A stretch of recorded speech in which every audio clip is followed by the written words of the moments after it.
uma nova terra.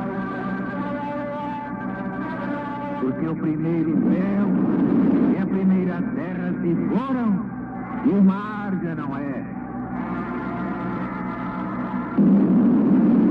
Eu, João, vi a cidade santa, a nova Jerusalém,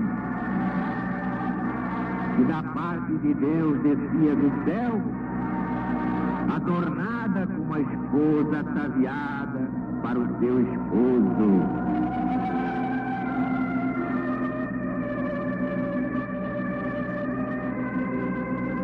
E ouvi uma grande voz vinda do trono que dizia: eis aqui o tabernáculo de Deus com os homens. Deus habitará com eles, e eles serão seu povo, e o próprio Deus no meio deles será o seu Deus.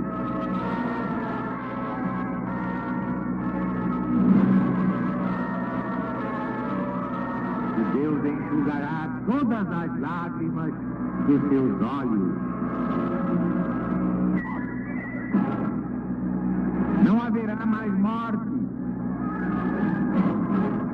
não haverá mais pranto, não haverá mais gritos, nem haverá mais dor, porque as primeiras coisas passaram.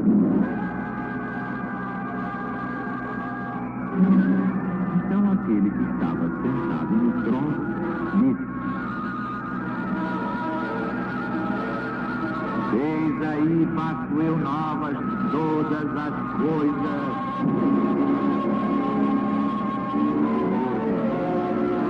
Escreve, porque estas palavras são fiéis e verdadeiras. Também disse mais: tudo está cumprido.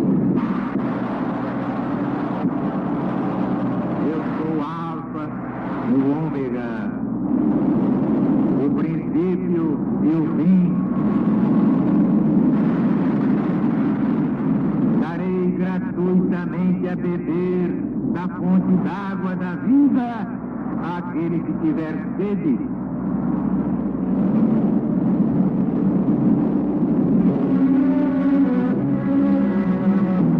Aquele que vencer possuirá essas coisas. Eu serei seu Deus, e ele será meu filho. Mas pelo que toca aos tímidos